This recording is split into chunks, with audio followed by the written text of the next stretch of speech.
What's going on, everybody? We're picking up here, checking out all the shenanigans and damage of the bike. As you can see, there's quite a bit there. I don't think there's a part that's untouched. However, it's not as bad as I guess it could be. So we're gonna move forward, drain the oil here, check stuff out. Big bummer pulling off the tank cover here and seeing that it was dented really bad and actually a puncture, so that's going to have to be repaired or replaced. The exhaust itself, that was pretty damaged and persuaded it to be taken off. So part of the game, and here we go.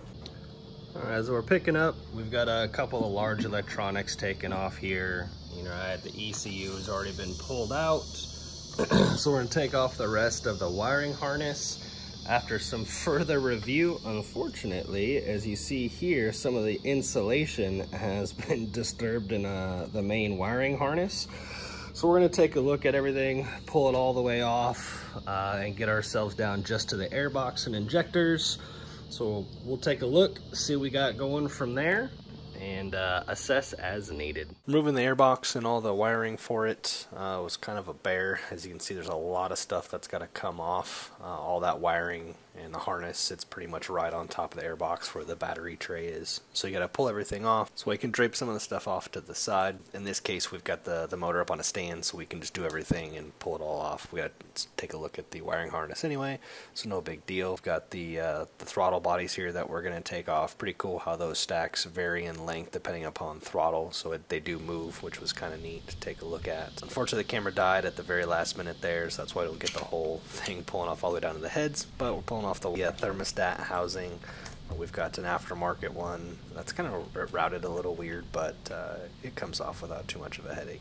Taking the cases off to remove the water pump. Mine was starting to leak. GP Racing cover, as you saw, was pretty amazing at saving the cases. A lot of damage to that thing, but none to the case. So we take off the cover here, make sure we hold the gears tight. You can use an old penny or use a Ducati special tool, whatever you want to do.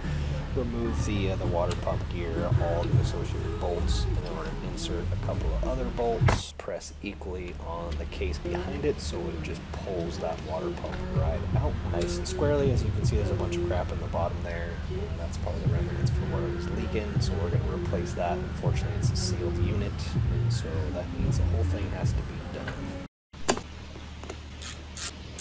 Moving on here to the front of the bike, taking all the electronics and dash off. The dash, as you see here in a second, is totally just demolished. Hopefully the IMU is okay. Wiring harness up front doesn't look too bad. Just a couple of scrapes and nicks, but we'll take a look at it. The air boot will be needed to replace because it's actually torn. Air filter did a good job at stopping everything. We're going to pull off the whole front frame and take a look at that. Everything looks to be straight. I think some of the bolts took a little bit of stress. There's one or two that's a little tweaked, but not too bad overall. So that's how we're going to wrap up this video here, is taking the frame off and kind of get everything prepped to go on to the next stage and really take a deep dive at all these individual components.